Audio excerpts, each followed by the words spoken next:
She was not crying when he found her. That was the worst part. Clara Whitfield sat in the corner of a wooden stall, knees drawn to her chest, bruises yellowing along her jaw and her eyes. Her eyes were flat, quiet, like something inside her had already decided there was no point in hoping anymore. Ethan Mercer stood at that open stable door and forgot entirely why he had come to the Whitfield ranch. He had come for a horse. What he found instead was a 19-year-old girl locked in a cage by the man who was supposed to love her most. If this story already has your heart, subscribe to this channel and hit that notification bell so you never miss what comes next. Drop your city in the comments below. I want to see how far this story travels. Now, let's begin. The morning Ethan Mercer rode into the Whitfield ranch, he was not looking for trouble. He never was those days. That was the whole point of leaving the marshal's badge behind in Wichita 3 years prior, to stop being the man trouble found and start being the man who simply moved horses from one county to the next and collected his pay without drawing his gun. 34 years old, saddle-worn, and deliberately unremarkable. That was the life he had built for himself, and he had been mostly satisfied with it. The Whitfield Ranch sat 6 miles east of Dodge City proper, a spread of land that announced wealth before you ever reached the gate. Good fencing, well kept. The kind of property that said the man who owned it was not merely surviving, he was commanding. Henry Whitfield had that reputation. Everyone in Dodge City mentioned his name the way they mentioned the courthouse or the bank, as something fixed and permanent, something you worked around rather than against. Ethan had dealt with men like Henry Whitfield before. Understood the type.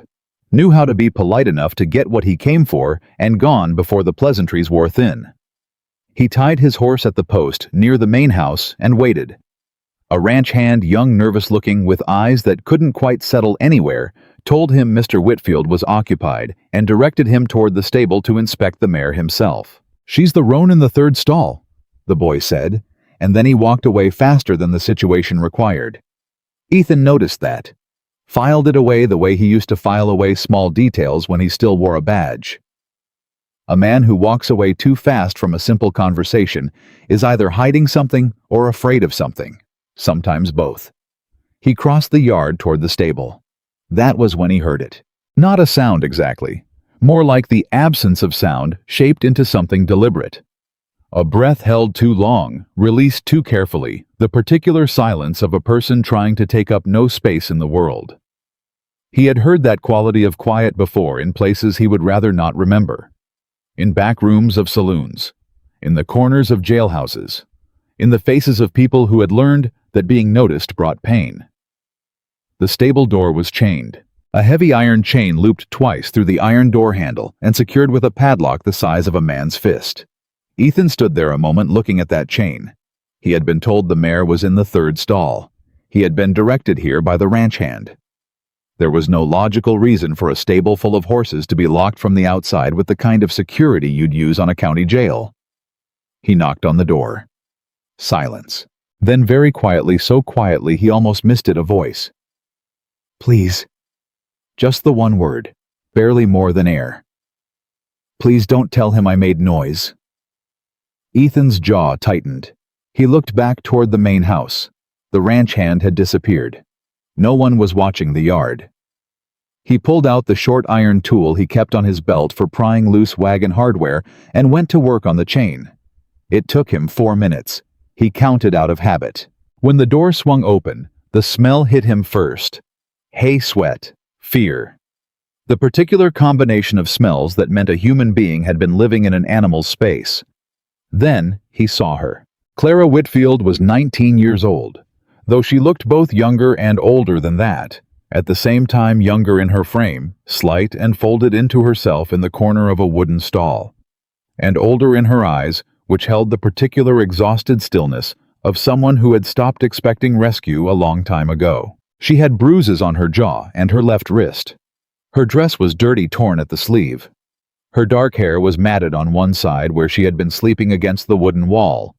But she was not crying.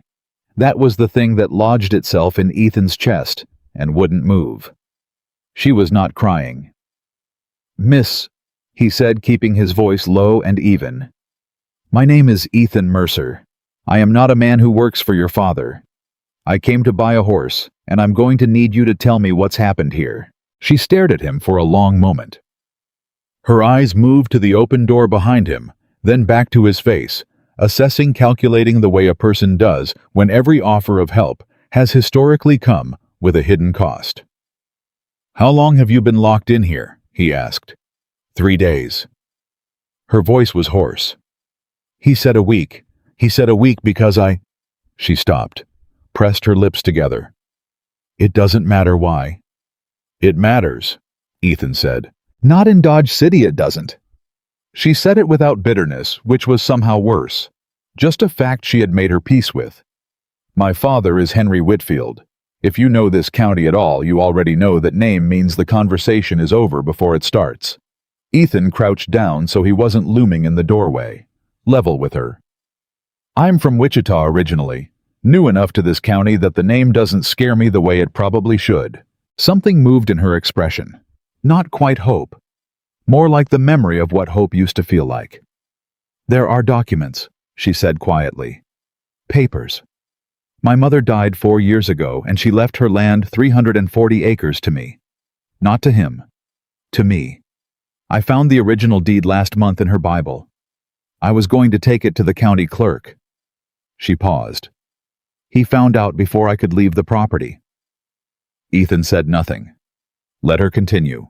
"He told me the land was already transferred, that I had signed documents agreeing to it when I was 16. Her voice didn't waver, but her hands gripped her knees tighter. "I never signed anything. I was 16 years old, and I didn't even know there were documents to sign. He forged my name, Mr. Mercer, or had someone do it for him. And now he says if I try to go to the clerk's office or tell anyone, he'll have me declared—" She stopped, swallowed, "mentally unfit. He said no one will listen to a hysterical girl when there's a signed and notarized document on record." The word notarized landed in Ethan's mind and stuck. A notarized document. That meant there was a notary somewhere who had either genuinely witnessed a 16-year-old girl signing over her inheritance, or had put his name to a lie for a man with enough money to make it worth the risk. Either way, it was a thread. "What is your father doing right now?" Ethan asked. "He rode into town this morning. He goes every Wednesday. He'll be back by 3. She looked at him steadily. "You should leave before then. Whatever you came here for, you should take it and go. If he finds you here with me unchained, he'll—" "Miss Whitfield." Ethan stood. "I am not leaving you in a horse stall. You don't understand how things work here. I understand how things work everywhere," he said. "I wore a federal marshal's badge for 9 years. I know exactly how men like your father keep their power. They make everyone around them believe there's no other option. That belief is the whole system. The moment someone stops believing it, the system gets a crack in it." He held out his hand. "Come out of there." She looked at his hand for a long moment. Then she took it. Her grip was stronger than he expected. Fingers closing around his with the firmness of someone who, despite everything, had not entirely given up. He helped her to her feet. She was unsteady for a moment, legs stiff from the floor of the stall, and she pulled her hand back quickly once she was standing, not pulling away from him specifically, just reclaiming herself. He respected that. "Where can we go that your father doesn't own?" he asked. She thought about it. "Mrs. Aldridge, the school teacher. She lives on Prospect Street, and she's the only person in town who ever looked at me like she actually saw me." A pause. "She was my mother's friend." "Can you ride?" "I can ride anything on this property. I've been doing it since I was 4. There was a flash of something in her face. Pride, maybe? Or the ghost of who she used to be before fear made her smaller. "Then let's go," Ethan said. "We'll take your father's second-best horse so he can't say it was theft, and you are going to tell me everything about those documents on the ride into town." She stopped at the stable doorway and looked back at the stall where she had spent 3 days. She looked at it for a long count of 3. He didn't rush her. Then she turned away from it and walked out into the sunlight. He noticed she walked straight, head up, like she was reminding herself how to do it. They rode fast, and they rode quiet for the first mile, putting distance between themselves and the ranch before either of them spoke again. The Kansas summer pressed down on everything, heat shimmering off the hard-packed road grassland stretching flat and enormous on either side. It was the kind of landscape that could make a person feel very small or very free, depending on who they were and what they were running from. "Tell me about the notary," Ethan said. "His name is Gerald Pruitt," Clara said. "He has an office on Front Street. My father's done business with him for years." She paused. "When I found my mother's original deed, the one that was never meant to be filed, the one she tucked inside her Bible because she didn't trust the legal system to protect it, I went to the county clerk's records office first. Before I went to my father, I looked up the transfer document." Her jaw worked. "Gerald Pruitt signed it. Dated August 14th, 1879. Said he witnessed my signature. And in August of 1879, you would have been 16. She said it flat. And I was not in Dodge City in August of 1879. I was at my aunt's house in Abilene for the whole of that summer. My father sent me away after my mother's funeral. Said the ranch was no place for a grieving girl." Her voice went quiet. "I thought at the time he was being kind, being a father." There was no bitterness in the way she said it. Just the particular sorrow of someone who had identified the exact moment they had stopped being innocent and hadn't been able to stop the knowledge from landing. "So Pruitt signed his name to a document stating he witnessed a signature that was either forged or signed by someone pretending to be you," Ethan said. "And he did this while you were 70 miles away in Abilene." "Yes." "Does your aunt know the dates?" Clara looked at him with something new in her expression. Not hope exactly, but the beginning of a question that hope was made of. "She wrote me letters that whole summer. I kept them. They're dated. They're—" She stopped. "They're in my room at the ranch, in a box under the floorboard." "We'll get them," Ethan said. "My father." "Your father is in town until 3, Ethan said. "We have time." He glanced at her. "Those letters prove where you were. A federal court doesn't need much more than that to start pulling on a thread." "You keep saying federal," Clara said. "The local sheriff, Tom Callahan, he's already told me twice that what happens on the Whitfield property is a family matter, that I need to be a more dutiful daughter." "Callahan works in the same county as your father," Ethan said. "A federal marshal works for Kansas territory. Different authority, different loyalties." He paused. "I know Cole Reeves. He's stationed in Wichita. If I send him a wire tonight with what I know, he'll take it seriously." Clara was quiet for a moment, and when she spoke again, her voice was lower. "Why are you doing this?" He didn't answer immediately. "Because I came here to buy a horse," he finally said. "And what I found instead was something I cannot walk away from. I spent 9 years as a federal marshal telling myself that the law would protect people if it just worked the way it was supposed to. And then I watched it fail enough times that I stopped believing that and turned in my badge." He kept his eyes on the road. "But this is not a failure of the law. This is a man using money to simulate the law. That's different.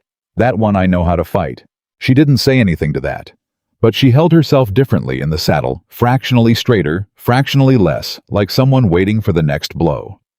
They reached the outskirts of Dodge City by 10:30. Mrs. Aldridge, a sharp-eyed woman of 60, with flour on her apron and a look about her that said she had already lived through enough nonsense for 3 lifetimes, opened her door and took one look at Clara's face and said, "Lord have mercy, child, come inside right now." And Clara stepped through the door, and something in her shoulders finally gave a little the way a person does when they're somewhere safe for the first time in too long. Ethan stood on the porch. "She needs water, food, and time," he said to Mrs. Aldridge, "and I need to know if she can stay here tonight." "She can stay here as long as she needs," the older woman said, and the way she said it told Ethan she had been waiting a long time for someone to give her permission to help Clara Whitfield. He nodded. "I'm going to the clerk's office, and then I'm going to have a conversation with Gerald Pruitt." "Be careful," Clara said from just inside the doorway. "He'll go straight to my father if he suspects anything." "I won't give him anything to suspect," Ethan said. "I'm just a man doing some research on land records. Happens every day." Clara watched him from the doorway. "Mr. Mercer?" He turned. "I want you to know." She hesitated, pressed her lips together, then lifted her chin, and her voice came out steady and clear. "I have not asked anyone for help in 3 years because asking made it worse. What I'm doing right now, trusting you, this is not something that comes easy to me. I want you to understand that." Ethan held her gaze. "I understand," he said quietly. "And I won't waste it." He turned and walked toward Front Street. Behind him, Mrs. Aldridge closed the door, and in the county clerk's office, somewhere in a drawer behind a wooden counter, sat a document with a forged name and a notary's signature, dated on a day the girl had been 70 miles away. Ethan Mercer was going to find it. And when he did, Henry Whitfield's long, untouchable reign over everything he had built on lies was going to start showing its first real crack. The county clerk's office smelled like old paper and ambition, the specific combination of documents that had been filed forgotten and occasionally weaponized by the men who knew where to look. Ethan walked in without hurry. The clerk was a thin man named Dooley, somewhere between 40 and exhausted with ink-stained fingers and the eyes of someone who had spent years watching powerful men use his office as a personal filing cabinet. "Help you," Dooley said without looking up from his ledger. "Looking into some land records," Ethan said pleasantly. "Transfer documents. Property that used to belong to a woman named Whitfield Eleanor Whitfield, I believe. Died around 1879. Dooley's pen stopped moving. Just for a half second. Just long enough for a man who used to be a federal marshal to notice. Then the pen started again. "What's your interest in that?" Dooley asked. "Prospective buyer," Ethan said easily. "Heard there might be a parcel worth looking at east of town. Want to make sure the title is clean before I make any offers. Standard practice." Dooley set his pen down, looked at Ethan for a long measuring moment. "That land's been transferred," he said. "Legally filed and recorded. Nothing to look into." "Then it should be simple enough to pull the record and show me," Ethan said. He smiled. "Clean title means a clean sale. I'd just like to see the documentation with my own eyes. That's not an unusual request." Another pause. Longer this time. Then Dooley pushed back from his desk and went to the filing cabinets along the far wall. Ethan waited. He kept his face neutral and his breathing even, and he watched the way Dooley moved the slight hesitation before he opened the second drawer, the way his shoulders had gone up around his ears. Dooley placed a folder on the counter. Ethan opened it. The document was dated August 14th, 1879. Land transfer, 340 acres, from the estate of Eleanor Rose Whitfield, deceased, to Henry James Whitfield. Signed by Clara M. Whitfield as the heir consenting to the transfer. Witnessed and notarized by Gerald R. Pruitt, Notary, Public Dodge City, Kansas. The signature for Clara Whitfield was neat, controlled, and absolutely nothing like the handwriting of a 19-year-old girl who had been writing letters from Abilene that same summer. Ethan had not yet seen Clara's handwriting, but he had been doing this long enough to recognize a forgery by the quality of its confidence. A forged signature was always too clean, too careful. Written by someone who was concentrating, rather than someone who had signed their own name 1,000 times without thinking. "Can I get a copy of this?" he asked. "Why would you need a copy?" Dooley said. "Because that's how purchasing decisions are made," Ethan said. He kept his tone light. "A man doesn't buy land based on a document he saw once through a counter window." Dooley's jaw worked. He took the folder back. "I'll need to get authorization from Mr. Whitfield before I release copies of documents related to his property." And there it was. Not the law, not a procedural requirement. Henry Whitfield. "I see," Ethan said. He nodded slowly. "That's an interesting policy for a public records office." He left without pushing further. Pushing right now would only telegraph what he was actually after, and Dooley would have a messenger on horseback to Henry Whitfield before the dust settled. What he had instead was enough. He had seen the document, he had seen the date, he had seen the signature, and now he needed Gerald Pruitt. Pruitt's notary office was 3 buildings down from the clerk's office. a narrow room wedged between a tailor and a boot shop, with a brass plate on the door that had been polished recently enough to suggest the man cared what people thought when they walked past. Ethan opened the door. Gerald Pruitt was a round man in his 50s, with the kind of face that defaulted to friendliness, the way some faces defaulted to suspicion, round cheeks, an easy smile, eyes that were a little too practiced at looking trustworthy. He sat behind a wide desk covered in neat stacks of documents. "Afternoon," Pruitt said. "What can I do for you?" "I'm looking into a land record from 1879, Ethan said. "You notarized a transfer document for Henry Whitfield, August 14th. The easy smile stayed exactly where it was, which meant Pruitt had practiced that too. "I notarize a great many documents," Pruitt said. "August of 1879 is some time ago." "I'm sure it is," Ethan said. "But this would be a memorable one. A minor girl signing over her inheritance. Clara Whitfield, 16 years old at the time. Legal age for a contract with parental oversight," Pruitt said smoothly, and he said it a half beat too quickly for someone who was supposedly consulting a distant memory. "Was her father present at the signing?" Ethan asked. "That's generally how parental oversight works. And Clara Whitfield herself. She was physically present in your office on August 14th, 1879. The smile tightened. Just slightly. Just enough. "I wouldn't have put my name to it otherwise," Pruitt said. "Of course not," Ethan agreed. "That would be fraud, and a man of your reputation wouldn't risk that." He stood.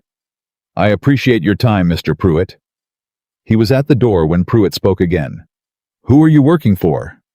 Ethan turned. "Nobody. I'm just a man doing research on land records." He left. Outside, he stood on the boardwalk for a moment and thought about what he had just seen.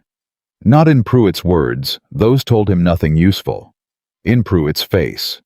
The way the confidence had cracked at exactly the right question. Not at Clara's name, not at the date, but at the specific question of whether she had been physically present. Because she had not been. And somewhere in Gerald Pruitt's chest, underneath all the practiced ease and the polished brass plate on his door, he knew it. The wire to Cole Reeves in Wichita took 15 minutes to send and cost Ethan $4, which he paid without complaint. He kept it brief because Reeves would understand brief.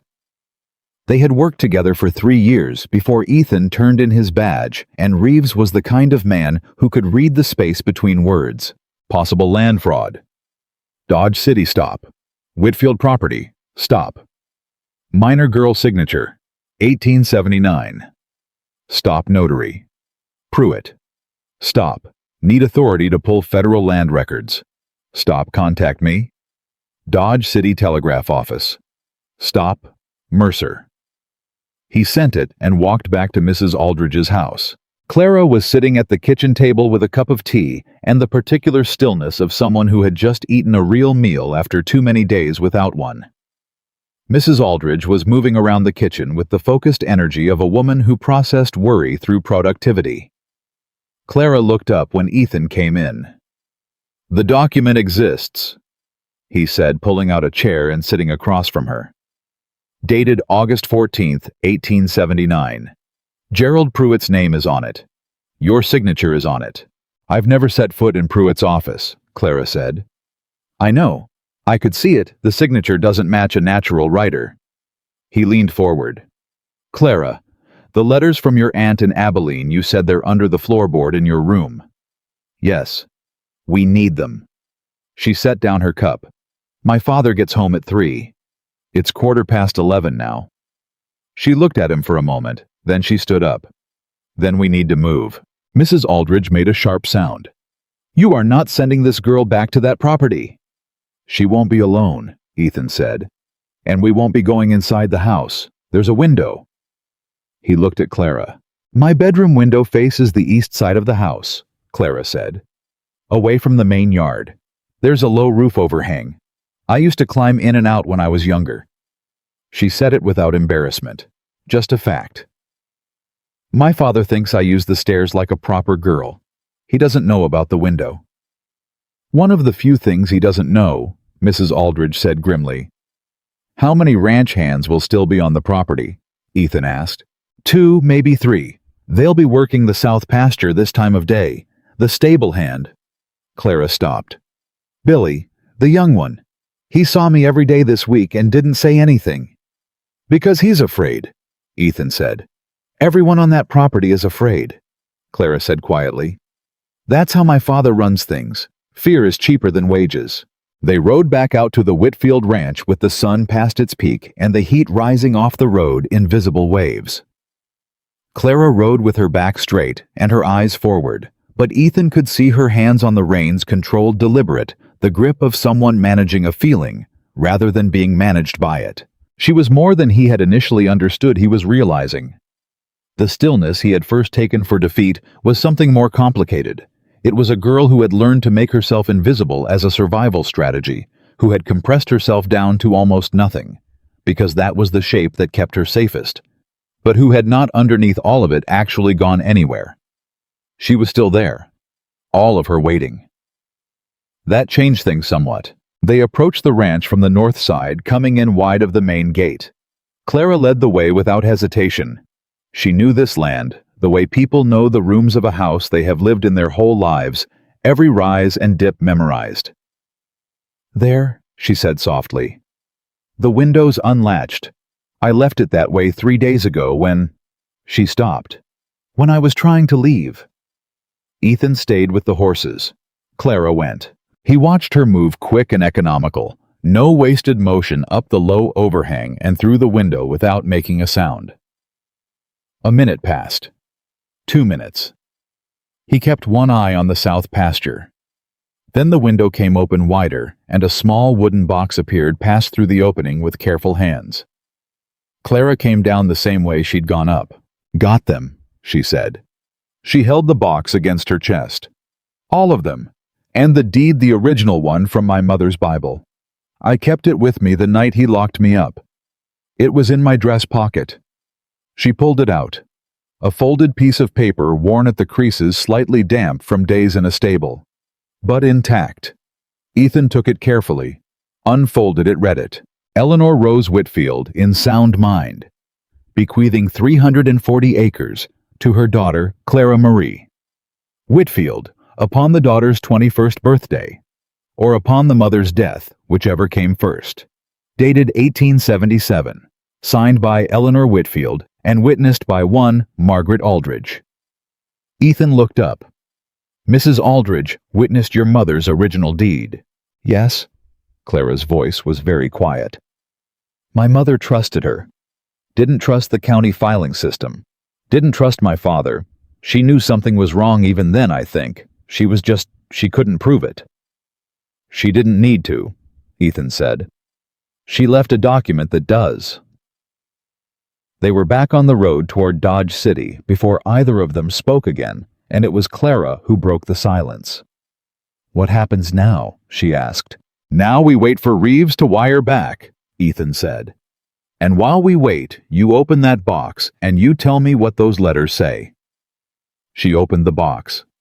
There were 11 letters, each one from her Aunt Patricia in Abilene, each one dated between June and September of 1879. The handwriting was cramped and fond and full of the particular tenderness of a woman who knew her niece was hurting and was trying to help from a distance. Clara read the dates out loud. June 3rd, June 19th, July 2nd, July 18th, August 1st, August 22nd, August 22nd. What does that one say? Ethan asked. Clara unfolded it, read it. Her voice went very careful. My dearest Clara, your father sent word this week that you may return home by the end of September. I confess I shall miss you terribly. This summer has been difficult for us both, losing your mother as we did, but you have been a comfort to me. I hope Dodge City will be kinder to you when you return. All my love, Aunt Patricia. She lowered the letter.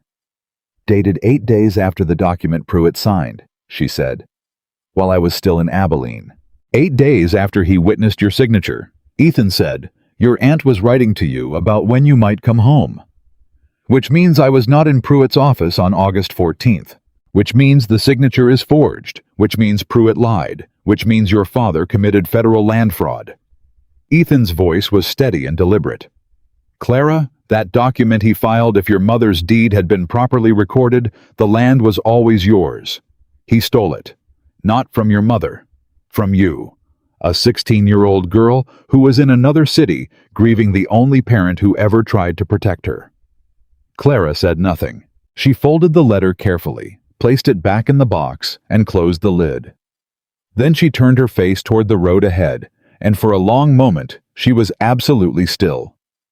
When she looked back at Ethan, her eyes were dry, but her jaw was set in a way he hadn't seen before. Something harder than grief and quieter than anger, the expression of someone who has just watched an injustice they have always known existed suddenly become undeniable and documented. "I want those 340 acres, she said. Her voice was even. "I want them legally. I want them recorded. And I want the county to know that Henry Whitfield put his daughter in a horse stall to stop her from claiming what her mother left her." "That's exactly what's going to happen," Ethan said. "You sound very certain." "I am very certain," he said, "because I have the original deed, 11 dated letters, a notary whose story doesn't hold water, and a federal marshal who owes me a favor. Your father has money and a county's worth of intimidated men. Those aren't the same thing." She almost smiled. Almost. Something at the corner of her mouth that might have been the beginning of one. Then it was gone, and she was back to watching the road. They reached Mrs. Aldridge's house at 1:30. The older woman had a pot of coffee waiting, and she took one look at the box in Clara's arms and the expression on Ethan's face and pulled out 3 cups without asking. "Did you find what you needed?" she asked. "And then some," Ethan said. "The deed," Clara said.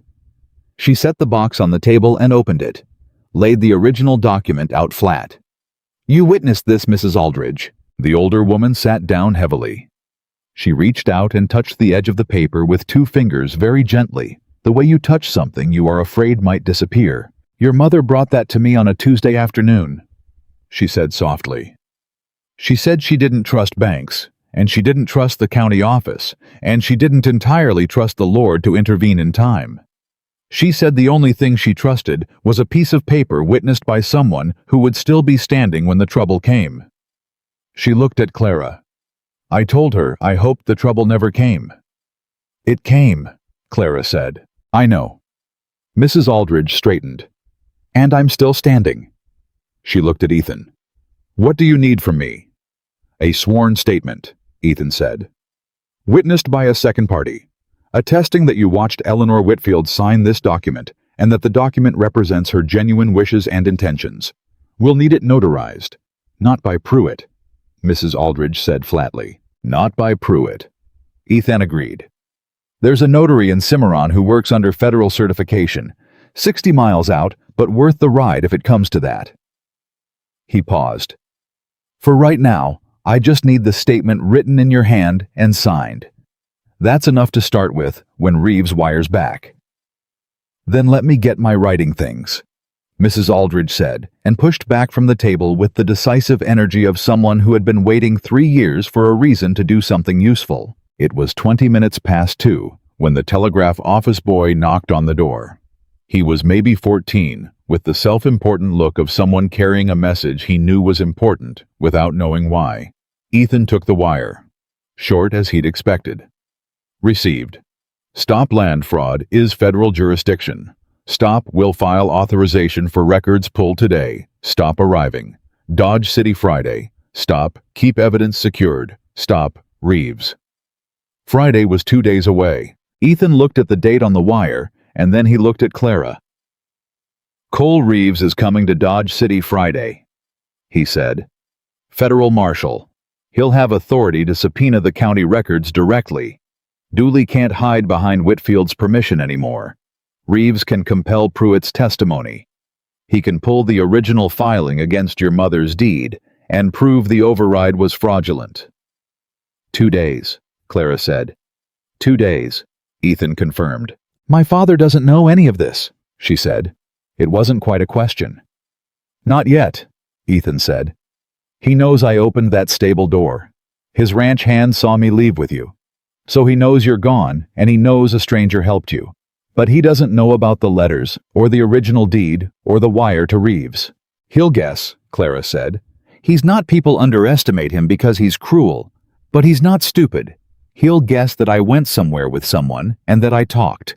She paused. He'll go to Sheriff Callahan. He will? Ethan agreed. And Callahan will come looking for you here. What do we do? Mrs. Aldridge asked. Ethan thought for a moment. We don't hide, he said. Hiding looks like guilt. You're not hiding, you left a dangerous situation and sought help from a friend. That's not illegal. Callahan can knock on this door, and we'll answer it, and there is nothing he can lawfully do, because you, Clara, are 19 years old and not your father's prisoner, regardless of what he's told himself or this town. He looked at her. But you need to be steady when he comes. You need to look at Tom Callahan like he is the least frightening thing in the room. Because he is. Clara held his gaze. I have spent 3 years being afraid, she said quietly. I think I have spent enough fear to last me the rest of my life. Good, Ethan said. Hold on to that. He was right about Callahan. The sheriff knocked on Mrs. Aldridge's door at 20 minutes past 3, hat in hand, and manner carefully arranged into something that was trying to pass for concern. He was a tall man, Callahan, broad through the shoulders.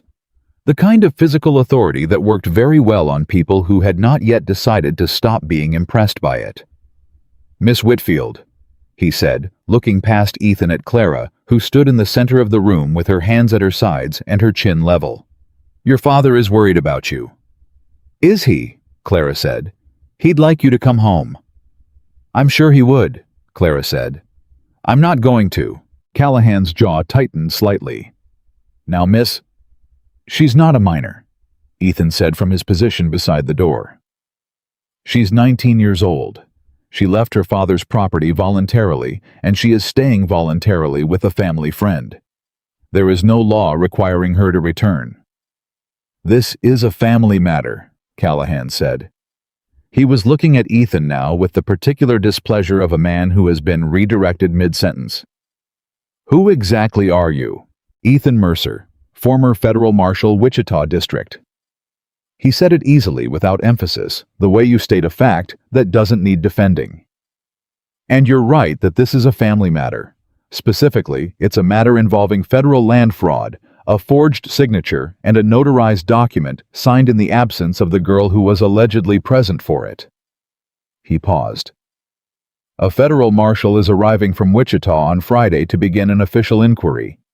If you'd like to coordinate with him regarding county jurisdiction, I'm happy to pass along Marshal Reeves's information. The room was very quiet. Callahan looked at Ethan, then at Clara, then at Mrs. Aldridge, who was sitting at the kitchen table with her hands folded and the expression of a woman who had absolutely nothing to be embarrassed about. Henry Whitfield is a prominent man in this county, Callahan said. His voice had changed, less authority in it now, something more careful. Whatever grievances exist in a family should be resolved within that family. The grievance, Clara said, and her voice came out harder than Ethan had heard it yet, is that my mother left me 340 acres of land, and my father filed a forged document to steal it from me when I was 16 years old and grieving and 70 miles away and couldn't defend myself. That is the grievance. She held Callahan's gaze without blinking. Are you going to tell me that is also a family matter? Callahan said nothing. For a long moment, the only sound was the clock on Mrs. Aldridge's mantel. Then the sheriff put his hat back on. I'll tell Mr. Whitfield you're safe, he said finally, and that you're staying in town. You can also tell him, Ethan said quietly, that a federal inquiry has been opened. He might want to speak to a lawyer. Callahan left without responding. The door closed behind him. Mrs. Aldridge exhaled slowly. Clara remained exactly where she was standing in the center of the room, chin still level, and then she sat down in the chair nearest her and put her face in her hands. Not weeping, just resting it there the way you do when you are holding yourself together and you need a moment to let the effort down. Ethan sat across from her, said nothing. After a moment, she lifted her head. Her eyes were dry. He's going to try to destroy the evidence, she said. Ethan had already thought this. He had been thinking it since Callahan walked through the door, because Tom Callahan was not corrupt. Precisely, he was simply a man whose loyalties ran directly to the most powerful person in the room. And Henry Whitfield had been that person in Dodge City for a very long time. "The documents we have are here," Ethan said. "Not in the county office, not in Pruitt's files, here in this house in your hands." "He doesn't know that yet," Clara said. "He'll think the critical evidence is still in the county records. He'll try to get to those first. Which means we need to get Dooley to secure them before—" "Dooley won't protect anything against my father," Clara said. "He never has." Ethan was quiet for a moment. Then he said, "No, but we can make sure Reeves's authorization reaches the county office before Whitfield moves. If those records are formally placed under federal inquiry, Hold Dooley cannot touch them, and Henry Whitfield cannot buy what he cannot access." He reached for his coat. "I'm going back to the telegraph office," he said. "Reeves needs to push that authorization tonight, not Friday." "And if my father moves before the authorization comes through?" Clara asked. Ethan looked at her. "Then we make sure," he said carefully, "that the evidence sitting in this house is the evidence that matters. The original deed, the letters, Mrs. Aldridge's statement." He paused. "Even if he burns the county records, Clara, he cannot uncreate a document your mother signed in 1877 and had witnessed by a woman who is sitting 20 feet away and very much alive." Clara looked at Mrs. Aldridge. Mrs. Aldridge looked back at her with the steady, unfrightened eyes of a woman who had already decided exactly where she stood. "He can try whatever he likes," Mrs. Aldridge said. "I have been watching that man ruin things for 30 years. I am ready to say so in front of anyone who will listen." Clara reached across the table and covered the older woman's hand with her own. She didn't say anything. She didn't need to. But somewhere in the quiet of that kitchen, between a weathered deed and a box of dated letters, and a woman who had been waiting 3 years to help, and hadn't known how something shifted, the weight that had been pressing down on everything tilted ever so slightly in a different direction. Henry Whitfield was powerful. But power built on a forged signature and a frightened town was not the same thing as power built on truth, and truth had a funny way of being very hard to lock in a stable. Ethan put on his coat and walked back out into the Dodge City afternoon, and the wire he sent to Wichita that evening was the shortest one yet. "Whitfield moving stop. Need federal hold on county land records tonight, not Friday. Stop, Mercer." He waited. The reply came 47 minutes later. "Hold authorized. Stop county clerk. Notified tonight by federal order. Stop. Touching those records now is obstruction. Stop. Reeves." Ethan folded the wire and put it in his coat pocket. He walked back to Mrs. Aldridge's house under a sky going dark at the edges, the heat of the day finally releasing into something cooler, the kind of Kansas evening that felt like the land itself breathing out. He knocked twice, and the door opened. Clara was standing in the hallway. She looked at his face. "Good news," she asked. "The county records are under federal hold as of tonight," he said. "Dooley can't touch them. Whitfield can't buy his way around them. And Cole Reeves is going to be on the next available train to Dodge City." For the first time since the stable door had opened that morning, Clara Whitfield looked like something in her chest had eased. Not joy. Not yet. Too much lay between here and that. But the particular relief of someone who has been holding a wall alone for a very long time, and has finally felt another pair of hands press against it from the other side. "Then we hold until Friday," she said. "We hold until Friday." Ethan agreed. What neither of them said, what both of them understood, was that 2 days in a town Henry Whitfield had controlled for decades was not a small thing to hold through. And somewhere across Dodge City, in the large house on the ranch that 6 miles of hard road could not quite make distant enough, a powerful man was learning that the stranger who had broken his chain was not going to disappear quietly. Henry Whitfield was not a man who accepted losing gracefully. He never had been. And that made the next 48 hours the most dangerous Clara had faced yet. Henry Whitfield came to town the next morning. He did not send a messenger. He did not send Callahan. He came himself, which told Ethan everything he needed to know about how rattled the man actually was beneath the composed exterior he had spent decades constructing. Ethan was at the counter of the general store buying coffee when he saw Whitfield ride down Front Street. He had never met the man before, but he recognized him the way you recognize a certain type. The deliberate pace, the way everyone on the boardwalk seemed to find somewhere else to look when he passed. Power that had never been challenged had a particular smell to it, like something that had been left in a closed room too long. Whitfield was perhaps 60, lean and straight-backed with a gray beard trimmed close, and eyes that moved constantly cataloging everything. He tied his horse at the post in front of Pruitt's office. Ethan set his coffee down and watched through the store window. Whitfield went inside Pruitt's building without knocking. He was in there for 11 minutes. When he came back out, his face was controlled, but something had changed behind the eyes. Not panic men like Whitfield did not panic easily. Something more dangerous than panic: calculation. He stood on the boardwalk for a moment, looking up and down the street. Then his gaze stopped. He had found Ethan through the store window. Ethan did not look away. After a long moment, Whitfield crossed the street and pushed open the general store door. The store owner, a man named Peters, suddenly found a great deal of interest in organizing the bolts of fabric on the far shelf. Whitfield walked directly to Ethan and stopped. Closer than was customary. A dominance tactic Ethan had seen 100 times from 100 different men who needed to be the largest thing in the room. "You're the man who was on my property yesterday," Whitfield said. His voice was smooth and quiet and entirely certain of itself. "I was," Ethan said. "I came to look at a roan mare. And instead, you removed my daughter from her home without my knowledge." "Your daughter left her home," Ethan said pleasantly. "She's 19 years old. That's not removal, Mr. Whitfield. That's a woman making a choice." "My daughter is troubled," Whitfield said. "She has been since her mother died. She requires structure and close supervision for her own well-being." "Structure," Ethan repeated. He kept his voice entirely neutral. "Is that what the padlock and the chain were?" Something moved through Whitfield's eyes.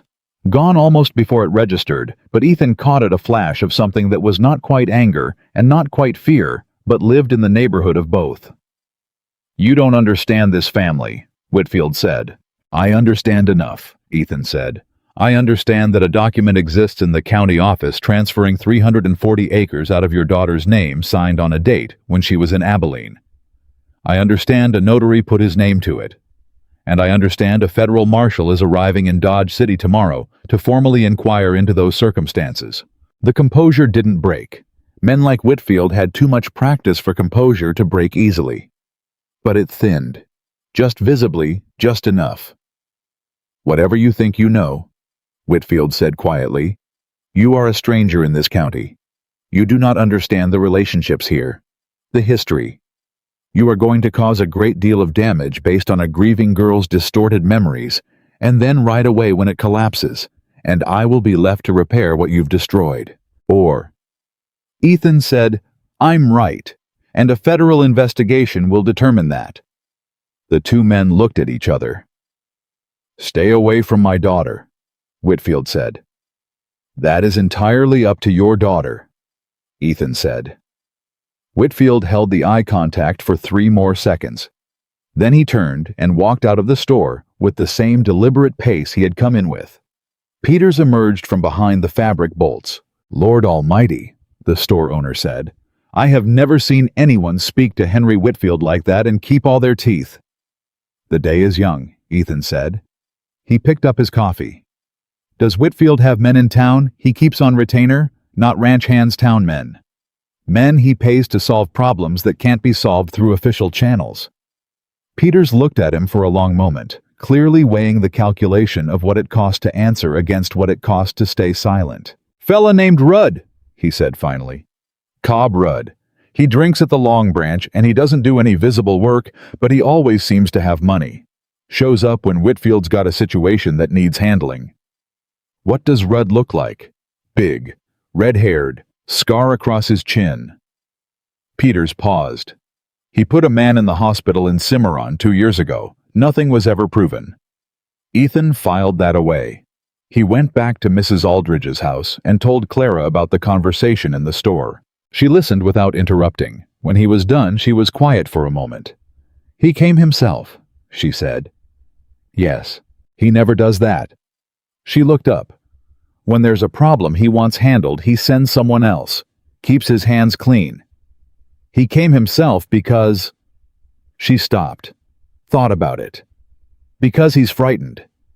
He doesn't want to be, and he'd never admit it, but he is." Something in her voice was not quite satisfaction, more like the specific clarity that comes from finally seeing something you've been trying to see clearly for a long time. "He went to Pruitt first." "Yes, which means Pruitt told him about your visit yesterday, and Pruitt told him what questions you asked." She looked at Ethan. "Pruitt is panicking."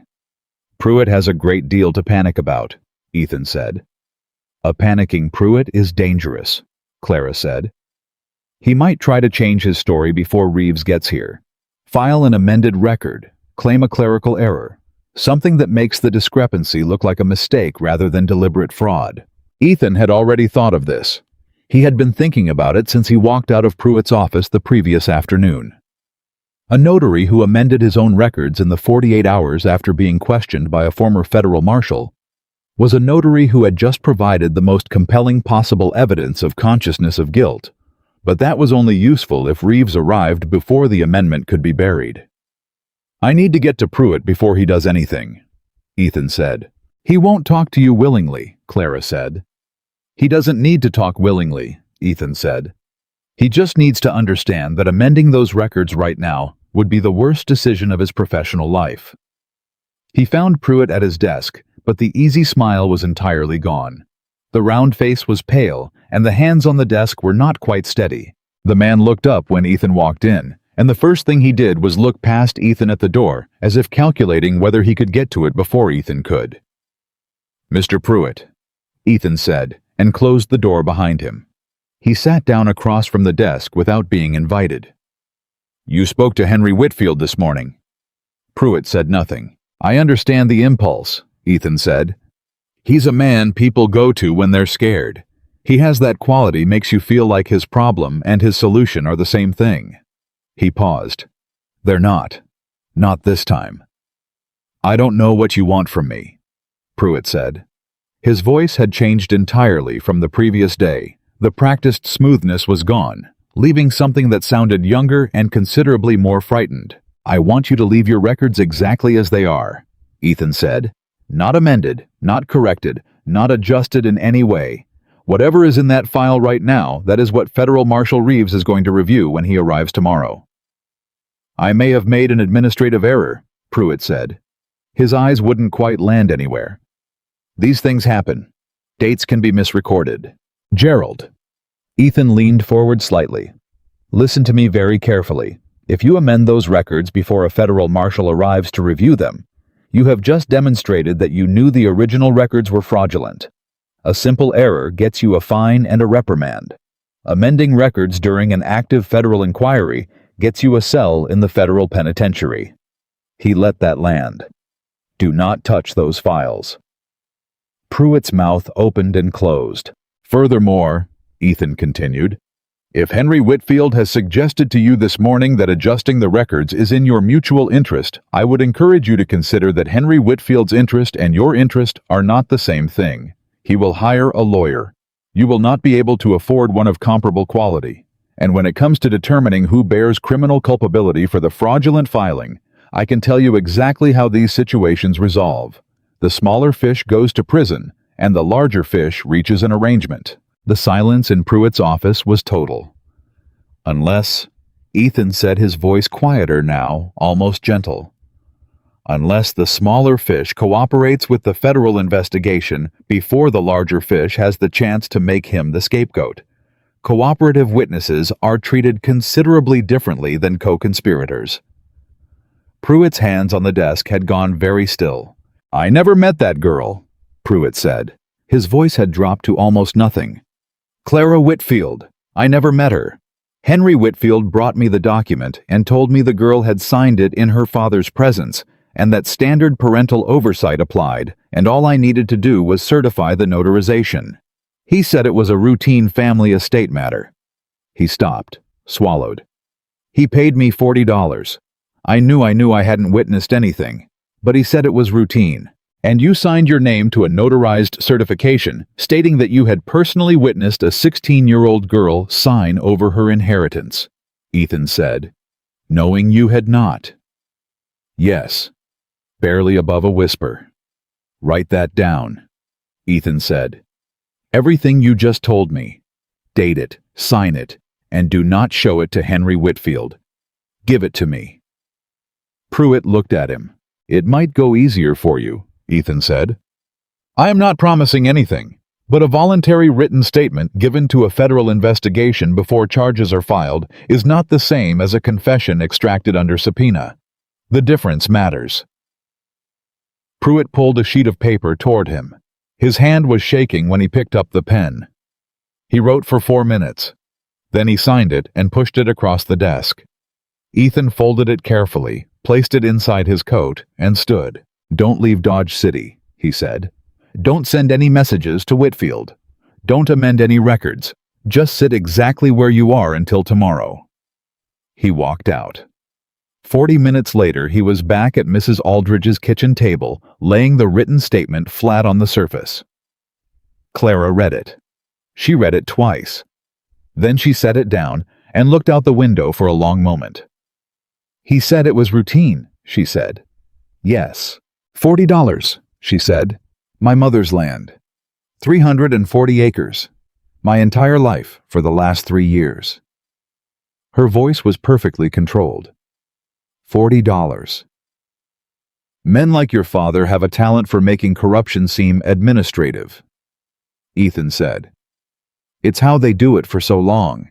They make the people around them feel like they're just doing paperwork. Clara looked at the statement again. This is enough for Reeves, she asked. Combined with your mother's original deed, the dated letters from your aunt and Mrs. Aldridge's witness statement, yes, Ethan said. This is enough to open a formal criminal inquiry. More than enough. He was watching her face, and he caught the exact moment when something shifted. Not relief, not yet, but a recalibration. Like a compass needle that had been pressed against a magnet for years and was slowly, laboriously finding north again. We're close, she said. We're close, he agreed. That was when Billy knocked on the door. The ranch hand, the young one, nervous-eyed. The one who had looked away too quickly. The morning Ethan arrived was standing on Mrs. Aldridge's front step with his hat in his hands and a bruise forming along his left cheekbone that hadn't been there the previous day. Clara opened the door and her face changed. Billy, she said. Miss Whitfield. He wouldn't quite look at her directly. I'm sorry. I'm real sorry about, I should have said something. A long time ago. I should have. What happened to your face? She asked. He touched the bruise. Mr. Whitfield found out I saw you leave with the stranger. Asked me what I told the man when he arrived. I said I just directed him to the stable. He paused. He didn't believe me. Clara stepped back from the door. Come inside. I can't stay long, Billy said. He'll notice. But I needed to. There's something you need to know. He came inside and stood in the hallway, turning his hat in his hands. He was perhaps 20 years old, with the particular worn quality of someone who had spent those 20 years doing hard work in difficult conditions. He's been meeting with Cobb Rudd, last night and this morning both. I heard part of it last night when I came to fill the water barrel. The window was open. Ethan came to stand in the hallway. What did you hear? He asked. Billy looked at him, measured him, made a decision. He wants the county records destroyed, Billy said. Not removed, burned. He said if there's no official record of the original transfer filing, there's nothing for the federal man to compare the transfer document against.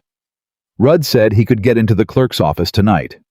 It's only locked with a standard bolt. Any man with a pry bar could get through it in under 5 minutes. The air in the hallway went very still. Ethan and Clara looked at each other.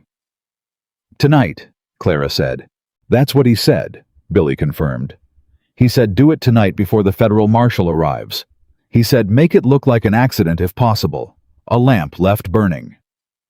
A fire. Not just a break-in. A fire in the county records office would destroy not just the land transfer document, but every official record in the building, deeds, contracts, court filings, birth records, everything. Ethan's mind moved fast and clean the way it used to in the old days, when there was no time for the kind of thinking that had feelings attached to it. Billy, he said. Where is Rudd right now? Long Branch when I left. Does your employer know you're here? No, sir. Then go back, Ethan said. Go back and go about your work normally. Don't give any indication that you told us. Can you do that? Billy looked uncertain. What if anyone asks, you came to town for tobacco, Ethan said. That's all. You came for tobacco and you came back. You don't know where Miss Whitfield is staying. You haven't spoken to anyone unusual. He paused. I know what I'm asking is hard. You've already paid a price for being near this situation. He looked at the bruise. But I need you to hold on one more day. After tomorrow, you'll have a federal marshal in town, and Henry Whitfield's ability to hit people for inconveniencing him is going to become considerably limited. Billy was quiet for a moment. Then he nodded. He put his hat back on and left. Clara shut the door and turned around, and her eyes were bright with something that was not quite fear, but was its close neighbor. He's going to burn the records, she said. He's going to try, Ethan said. We need to warn Dooley. Dooley won't stand up to Rudd, she said. He doesn't need to stand up to Rudd. He needs to not be alone in that building tonight. Ethan was already moving toward the door. I need to get to Callahan. Clara grabbed his arm. He stopped. She was looking at him with an expression he hadn't quite seen on her before. Not the flat, exhausted stillness of the stable. Not the careful hope of the last 2 days, but something urgent and entirely clear-eyed. Tom Callahan, she said, has protected my father's interests for 6 years. If you tell him about tonight, there is a possibility, a real possibility, that he tells my father you know about Rudd's plan. And then my father changes the plan. Ethan went still. She was right. He had been thinking of Callahan as a passive obstacle, a man who avoided trouble rather than created it. But passive obstacles in the service of a corrupt system were not actually passive. They were functional parts of the mechanism. Then I watched the records office myself, he said. Not alone, Clara said. Clara, not alone, she said again. You are one man and Cobb Rudd is not alone when he works. Billy said as much, he and his men, when he was describing Rudd's arrangement with my father. She held his gaze steadily. I am not going to sit in this house and let you face that by yourself on my behalf. It could be dangerous. Mr. Mercer. She said it quietly, but with an edge like wire. I spent 3 days on the floor of a horse stall waiting for my father to decide how much longer to leave me there. My threshold for what constitutes dangerous is somewhat higher than average. He looked at her for a long moment. Then he said, we do this smart. We don't confront Rudd directly. We watch, and if they move on the building, I go for Callahan, and you go for the telegraph office, and we get word to Reeves that evidence tampering and arson are in progress. At that point, even Callahan has to act. It's federal obstruction. And if they move fast? Clara asked. Then we make enough noise that the whole street wakes up, Ethan said. Sometimes the most effective law enforcement tool in the world is a dozen citizens looking out their windows. Clara looked at him for a beat. Then she said, all right. Mrs. Aldridge, who had been listening from the kitchen doorway, said quietly, I'll keep the documents here. Everything. Under the floorboard that nobody knows about except me. She looked at Clara. Your mother's deed doesn't leave this house tonight. Thank you, Clara said. The hours between 4 in the afternoon and 10 at night were some of the longest of Ethan's recent memory. They ate.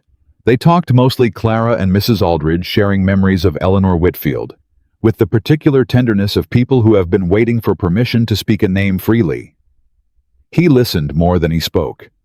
He heard about a woman who had loved books and hated injustice and grown roses in a climate that barely tolerated them out of sheer stubborn affection for beautiful things. He heard about a woman who had known somewhere in herself that the world she was living in was not going to protect her daughter after she was gone, and who had done the only thing she could think of, left a piece of paper witnessed by the most trustworthy woman she knew, in a place her husband would not think to look.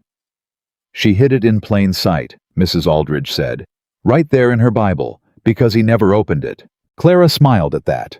The first real smile Ethan had seen from her brief, complicated, and very much her own. At 10 o'clock, they positioned themselves. Ethan took the alley that ran alongside the county clerk's office. Clara took the corner of the adjacent building close enough to the telegraph office to reach it in under a minute.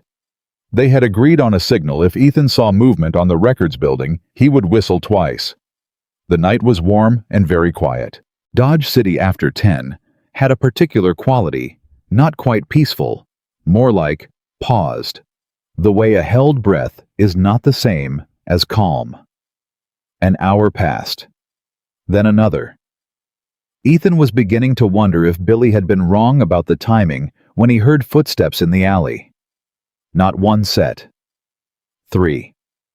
He pressed back against the wall and went entirely still. Cobb Rudd was exactly as Peters had described, big red-haired, moving, with the easy confidence of a man who had done this before and expected no consequences. He had 2 men with him. One was carrying something that caught no light cloth.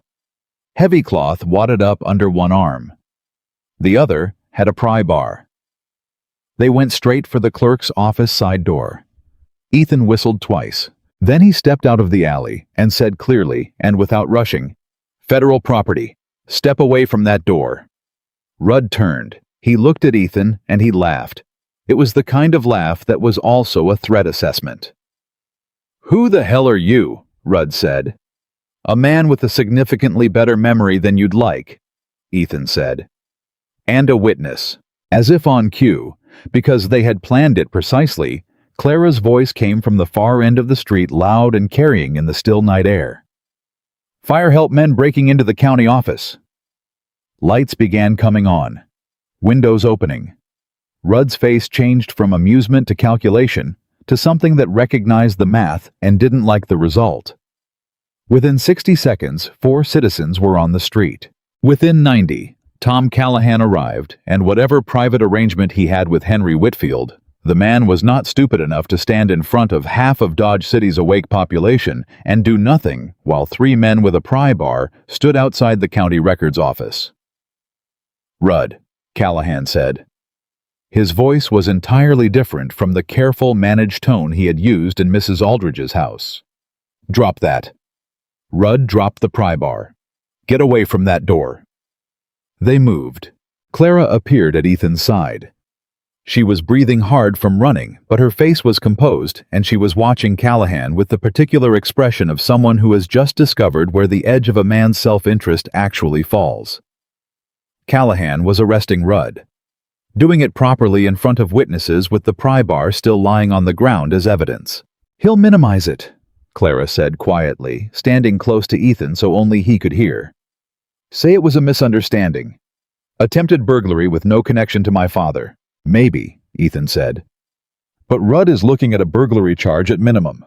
And a man facing a burglary charge in the middle of a federal fraud investigation has a very specific incentive to start talking about who hired him."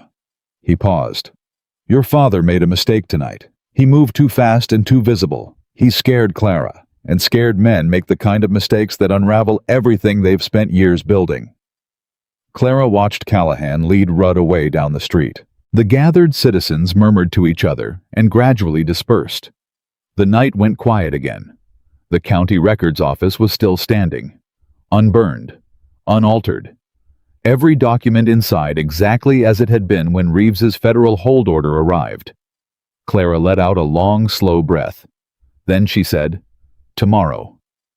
"Tomorrow," Ethan confirmed. Neither of them moved for a moment, standing on the dark street, with the night pressing gently in from all sides, the enormous Kansas sky above them, the same as it always was, indifferent to human trouble, unimpressed by human power, ancient and unchanged by any of it. Then Clara said very quietly, "Thank you. For tonight." Ethan looked at her. In the dark, with her chin still up and her voice still steady, despite everything she had been through in the past 48 hours, she looked exactly like what she was, a young woman who had been broken down to her foundations and had discovered in the process that her foundations were stronger than anyone, including herself, had known. "Don't thank me yet," he said. "Wait until Reeves gets here." "I'm not thanking you for the outcome," Clara said. "I'm thanking you for standing there." A pause. "There's a difference." He didn't have an answer for that, so he simply nodded once, and they walked back to Mrs. Aldridge's house through the dark Dodge City streets and somewhere across town in a jail cell that smelled of tobacco and bad decisions. Cobb Rudd was beginning to understand that the arrangement he had with Henry Whitfield had just become considerably more expensive than $40. Cole Reeves arrived on the noon train. Ethan was at the station when the train pulled in, and he recognized Reeves before the man had fully stepped onto the platform. The same unhurried walk, the same quality of attention that took in everything within 20 feet, without appearing to look at anything in particular. Federal marshals who lasted developed that quality, or they didn't last. Reeves had been doing this for 15 years, and it showed in the way he moved through a space like he already owned it. He was perhaps 50, lean with close-cropped gray hair and a face that had been weathered into something that was neither friendly nor unfriendly, but simply present. He shook Ethan's hand without preamble. "You look tired," Reeves said. "Long 2 days," Ethan said. "Tell me on the way." Reeves picked up his bag. "Start with the evidence you have in hand and work backward." Ethan talked. Reeves listened without interrupting, which was the thing Ethan had always respected most about the man. He gave information, the same complete attention he gave. Everything else didn't rush toward conclusions. Let the facts accumulate until the shape of them was clear. By the time they reached Mrs. Aldridge's house, Ethan had covered everything. The stable, the original deed, the letters from Abilene, Pruitt's written statement, Rudd's attempted break-in the previous night. Reeves stopped walking when Ethan mentioned Rudd. "They tried to burn the records office the night before I arrived," he said. "It wasn't quite a question." "Tried and failed," Ethan said. "Callahan arrested Rudd. He's sitting in the county jail right now." Callahan made the arrest himself, in front of a dozen witnesses. He didn't have a choice. Reeves was quiet for a moment, processing something. "Whitfield pushed too hard," he said. "That's what I told Clara." "Clara!" Reeves glanced at him sideways. "Miss Whitfield," Ethan said. "Right." There was nothing in Reeves's voice, just the word. But Ethan caught it and filed it away, and chose to ignore it. Mrs. Aldridge opened the door before they knocked. Clara was at the kitchen table with the box of letters and her mother's deed laid out in front of her, organized with a precision that suggested she had been awake since before dawn, arranging and rearranging them in the way people do when they need to feel some control over something. She looked up when Reeves walked in. He looked at her for a moment. Not the assessing look of a man evaluating a witness, but something more human than that. A look that took in the fading bruise on her jaw and the particular quality of stillness around her eyes, and arrived somewhere in the neighborhood of understanding without requiring explanation. "Miss Whitfield," he said. "I'm Cole Reeves. I'm sorry it took this long for a federal presence to be involved in your situation." Clara looked at him. "Sit down, Marshal," she said. "I'll walk you through the documents." She did, methodically, clearly, without embellishment. She laid out each piece of evidence in chronological order, her mother's original deed from 1877. Mrs. Aldridge's witness statement, the letters from Abilene with their dated headers. Pruitt's written confession, and finally her own account stated plainly and without emotion of the 3 days she had spent in a locked stable. Reeves listened the way he always listened, with his full attention and no interruptions. When she finished, he sat back. "The documentary evidence is strong," he said. "The chain of proof on the land fraud is nearly complete. Pruitt's statement, combined with the dated letters, is enough to establish the forgery beyond reasonable legal question. He paused. What I need from you now is something harder. Clara waited. I need you to give a formal sworn testimony, Reeves said. Not just about the land, about the stable, about your father's pattern of behavior and control.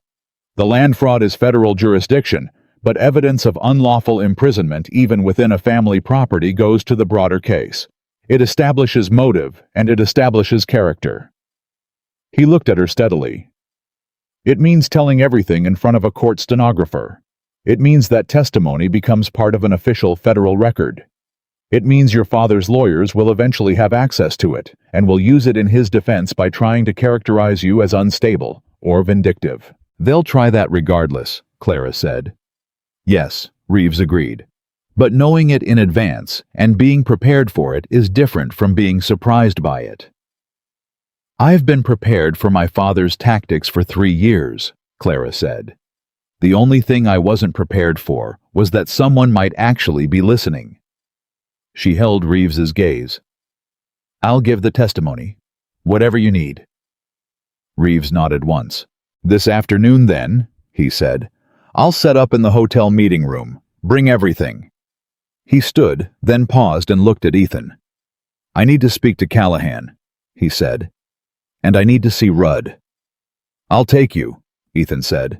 Callahan received Reeves with the careful deference of a man who had just watched his most powerful local relationship become a significant professional liability.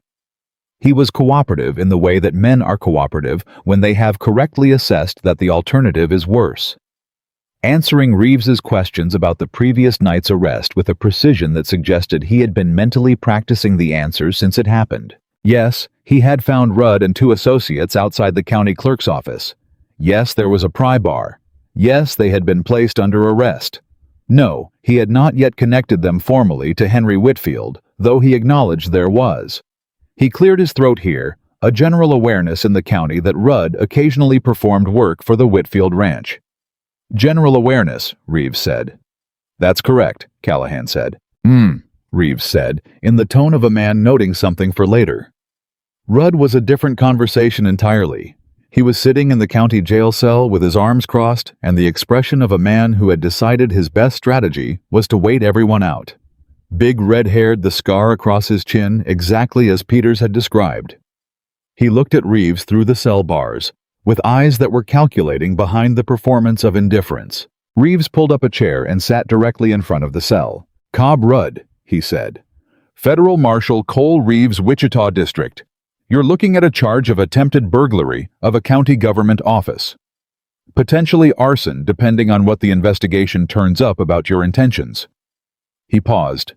In the context of an active federal fraud inquiry, attempting to destroy the subject records elevates to federal obstruction.